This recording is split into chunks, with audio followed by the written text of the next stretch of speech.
Le moment où tu comprends que personne ne viendra te sauver. Écoute-moi attentivement. Il y a un moment pendant la vie où tu réalises quelque chose de brutal. Personne ne viendra te sauver. Pas tes amis, pas ta famille, pas la société, pas la chance, pas même le temps. Tu peux continuer à attendre que les choses changent, attendre de te sentir mieux, attendre le bon moment, attendre la motivation, attendre une opportunité. Mais pendant que tu attends, ta vie se détruit lentement, ton esprit devient faible, ton énergie disparaît, tes rêves meurent en silence. Et le pire, c'est que beaucoup de gens vivent ainsi toute leur vie. Ils deviennent des prisonniers invisibles, prisonniers de leurs émotions, prisonniers de leurs habitudes, prisonniers de leurs peurs, prisonniers de leurs excuses. Mais les stoïciens avaient compris quelque chose il y a plus de 2000 ans. La souffrance n'est pas le problème, le chaos n'est pas le problème, la douleur n'est pas le problème. Le vrai problème, c'est un esprit sans discipline, parce qu'un esprit faible transforme un petit problème en enfer, et un esprit fort transforme l'enfer en entraînement. Aujourd'hui, je vais te montrer 8 règles stoïciennes brutales, pas des phrases motivantes, pas des illusions, pas du développement personnel vide, des règles dures, des vérités inconfortables, des principes capables de reconstruire ton esprit morceau par morceau. Et si tu écoutes jusqu'à la fin, tu ne verras plus jamais ta vie de la même manière. Parce qu'à la fin de cette vidéo, tu comprendras que la paix ne vient pas du monde extérieur. Elle vient du contrôle intérieur. Alors respire profondément, éteins les distractions et prépare-toi, parce que certaines vérités vont te blesser. Mais ce sont exactement ces vérités qui peuvent te sauver. 1. Arrête de te voir comme une victime. Voici la première vérité brutale. Tant que tu te vois comme une victime, ta vie ne changera jamais. Oui, des choses injustes t'ont peut-être détruit. Tu as peut-être été trahi, humilié, abandonné, ignoré. Tu as peut-être grandi dans un environnement toxique. Tu as peut-être souffert plus que les autres. Mais écoute bien ceci. Le stoïcisme ne demande pas « Est-ce que la vie a été juste avec toi ?» Le stoïcisme demande « Que vas-tu faire maintenant ?» Voilà la différence. Les faibles passent leur vie à expliquer leurs blessures. Les forts utilisent leurs blessures comme carburant. Marc Aurèle dirigeait un empire en pleine guerre, entouré de maladies, de trahisons et de morts. Et pourtant, il écrivait « Tu as pouvoir sur ton esprit, pas sur les événements extérieurs. » Comprends cela. Tu ne contrôles pas ce qui t'est arrivé, mais tu contrôles ce que cela va faire de toi. Et tant que tu répètes « C'est à cause de mon passé, c'est à cause des autres, c'est à cause de la société », tu abandonnes ton pouvoir. Parce qu'une victime attend, mais un stoïcien agit. La vérité brutale. Personne ne respecte quelqu'un qui refuse de se sauver lui-même.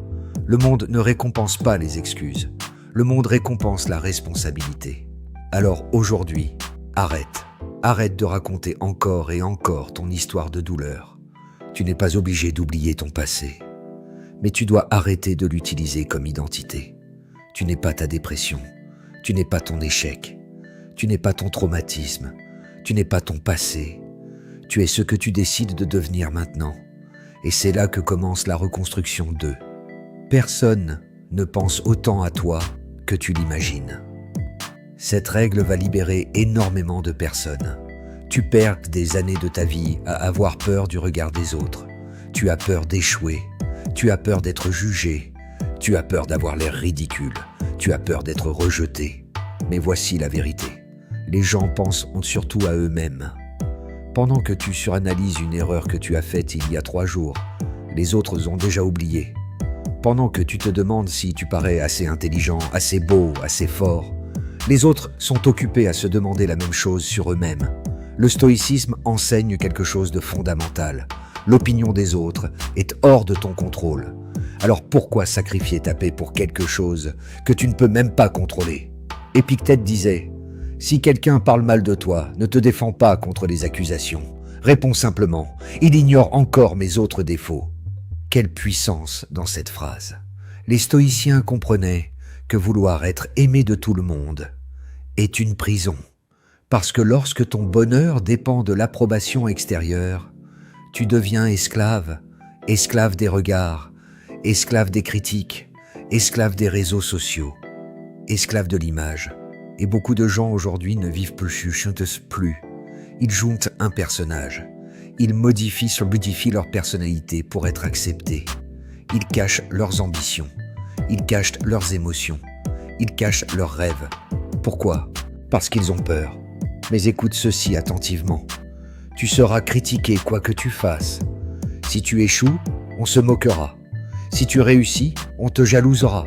Si tu restes silencieux, on te trouvera faible. Si tu parles, on te trouvera arrogant. Alors, autant vivre selon tes principes. Le jour où tu comprends que l'opinion des autres est instable, temporaire et souvent inutile, tu récupères une liberté immense. Et cette liberté change une vie. 5. Si tu ne contrôles pas ton esprit, quelqu'un d'autre le fera. Voici l'une des règles les plus dangereusement vraies du stoïcisme. Si tu ne contrôles pas ton esprit, le monde le contrôlera à ta place. Et aujourd'hui, cela arrive à des millions de personnes. Leur humeur dépend des réseaux sociaux, leur estime dépend des likes, leur attention appartient aux écrans, leur esprit est constamment distrait. Ils ne savent plus rester seuls avec leurs pensées. Le silence leur fait peur. Alors, ils remplissent chaque seconde avec du bruit. Règle 3. La douleur est une école. Voici une vérité que peu de gens acceptent. La douleur peut soit te détruire, soit te transformer. Tout dépend de la manière dont tu l'utilises. Les stoïciens ne fuyaient pas la souffrance. Ils l'étudiaient parce qu'ils savaient que les périodes difficiles révèlent qui tu es réellement. Quand tout va bien, tout le monde semble fort, tout le monde semble calme, tout le monde semble discipliné. Mais observe quelqu'un quand il perd, quand il souffre, quand la vie le frappe. C'est là que son vrai caractère apparaît. La douleur a une capacité incroyable. Elle détruit les illusions. Elle t'oblige à voir la vérité. La vérité sur tes relations, la vérité sur tes habitudes, la vérité sur ton mental, la vérité sur tes dépendances. Et souvent, les plus grandes transformations naissent des plus grandes souffrances. Le problème, c'est que la plupart des gens veulent anesthésier leur douleur immédiatement. Téléphone, distraction, consommation, alcool, dopamine, évitement. Ils veulent fuir, mais ce que tu fuis te contrôle. Le stoïcisme dit quelque chose de puissant. Ne demande pas une vie facile, demande la force de supporter une vie difficile. Comprends bien cela. Tu n'as pas besoin que la vie devienne plus simple. Tu as besoin de devenir plus solide. Parce qu'un esprit entraîné peut survivre au chaos. Et voici la partie la plus importante. Les blessures que tu refuses de comprendre deviennent des chaînes. Mais les blessures que tu affrontes deviennent de la sagesse. Alors, au lieu de demander « Pourquoi cela m'arrive-t-il ?» commence à demander « Qu'est-ce que c'est que cette douleur essaie de m'apprendre ?» Cette question peut changer ta vie. Règle 4. La discipline est plus importante que la motivation. La motivation est fragile. Aujourd'hui, tu es motivé. Demain, tu es fatigué. Après-demain, tu abandonnes. Voilà pourquoi tant de gens commencent, mais très peu terminent. Ils attendent de se sentir inspirés pour agir. Mais les stoïciens savaient quelque chose que le monde moderne oublie constamment. L'action doit venir avant l'émotion. Tu ne peux pas attendre d'avoir envie. Parce que si tu ne fonctionnes qu'avec la motivation, ta vie sera dirigée par tes humeurs. Et les humeurs changent constamment. La discipline, elle, reste. La discipline te fait avancer même quand tu es fatigué, même quand tu es triste, même quand personne ne croit en toi, même quand tu veux abandonner. C'est pour cela que les gens disciplinés semblent presque invincibles. Ils ne négocient pas avec leurs émotions. Ils ont compris une vérité brutale. Ton futur dépend plus de ce que tu fais chaque jour que de ce que tu ressens aujourd'hui. Regarde les personnes qui détruisent leur vie. Ce ne sont pas toujours des gens stupides. Souvent, ce sont des gens intelligents, sans discipline. Ils savent quoi faire, mais ils ne le font pas. Et chaque jour sans discipline détruit un peu plus leur confiance. Parce qu'à chaque promesse non tenue envers toi-même, tu commences à te respecter moins. Voilà pourquoi la discipline est aussi une forme d'amour-propre. Quand tu tiens parole envers toi-même, ton esprit devient plus fort. Tu développes une identité solide. Tu arrêtes de devenir quelqu'un qui parle et tu deviens quelqu'un qui agit. Alors écoute bien, tu n'as pas besoin d'être parfait, tu n'as pas besoin d'être exceptionnel, tu as besoin d'être constant. Petit effort, chaque jour, encore et encore. C'est ainsi que les stoïciens construisaient leur force intérieure, pas avec des émotions fortes, avec des habitudes fortes, mais un esprit constamment distrait devient faible. Pourquoi ? Parce qu'il perd sa capacité à réfléchir profondément, à observer, à contrôler ses impulsions, à rester calme. Les stoïciens entraînaient leur esprit comme un guerrier entraîne son corps. Ils observaient leurs pensées, ils remettaient en question leurs émotions, ils apprenaient à ne pas réagir immédiatement. Et un homme qui ne contrôle pas ses réactions devient manipulable. Comprends ceci, la paix intérieure n'est pas un hasard, c'est une compétence, et cette compétence se développe. Quand tu apprends à contrôler ton attention, tu récupères ton énergie. Quand tu apprends à contrôler tes pensées, tu récupères ta clarté. Quand tu apprends à contrôler tes émotions, tu récupères ton pouvoir. Alors commence simplement. Passe du temps dans le silence. Observe tes pensées. Réduis les distractions inutiles. Apprends à être présent. Parce qu'un esprit calme voit ce qu'un esprit agité ne verra jamais. 6. Tu dois apprendre à être seul. Voici une vérité que beaucoup de gens refusent d'accepter. Si tu ne supportes pas ta propre compagnie, tu ne trouveras jamais la paix. Beaucoup de personnes sont entourées, mais profondément vides. Elles utilisent les relations pour fuir elles-mêmes. Toujours besoin de parler, toujours besoin de distraction, toujours besoin de validation, toujours besoin d'attention. Pourquoi ? Parce que le silence révèle ce qu'elles essaient d'éviter. Le stoïcisme enseigne que la solitude est nécessaire, pas pour fuir le monde, mais pour se retrouver. Quand tu es seul, tu découvres ton vrai niveau mental. Tu découvres si tu es capable de rester calme sans stimulation. Tu découvres si ton esprit est stable. Tu découvres si tu es en paix avec toi-même. Et beaucoup de gens découvrent quelque chose de brutal. Ils ne se connaissent même pas. Ils ont passé tellement de temps à suivre le bruit extérieur qu'ils ont oublié leur voix. Et ça fait la vie intérieure. Alors ils vivent selon les attentes des autres. Mais un stoïcien apprend à marcher seul, parce qu'il sait que la solitude peut devenir une force. Dans la solitude, tu développes la réflexion. Dans la solitude, tu développes la discipline. Dans la solitude, tu développes la clarté. Et surtout, tu arrêtes de dépendre émotionnellement des autres. C'est extrêmement puissant, parce qu'une personne qui a appris à être seule ne reste plus dans des relations toxiques par peur. Elle ne mendie plus l'attention. Elle ne sacrifie plus sa dignité pour être acceptée. Elle choisit. Et cette capacité à choisir change tout. Alors, n'aie pas peur de passer du temps seul. La solitude peut être une prison pour un esprit faible, mais elle devient un temple pour un esprit fort. 7. La mort est ton meilleur professeur. Cette règle peut sembler sombre, mais elle est incroyablement libératrice. Les stoïciens méditaient souvent sur la mort. Pourquoi ? Parce que la conscience de la mort donne de la valeur à la vie. La plupart des gens vivent comme s'ils avaient un temps infini. Alors, ils repoussent leurs rêves, ils repoussent leurs décisions, ils repoussent leur bonheur. Ils repoussent leur transformation. Je commencerai plus tard. Un jour peut-être. Quand les conditions seront parfaites.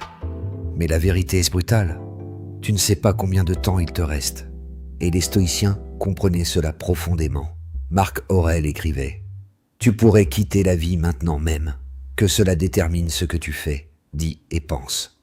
Mais pas... » Imagine vivre avec cette conscience chaque jour. Tu arrêterais probablement beaucoup de choses inutiles.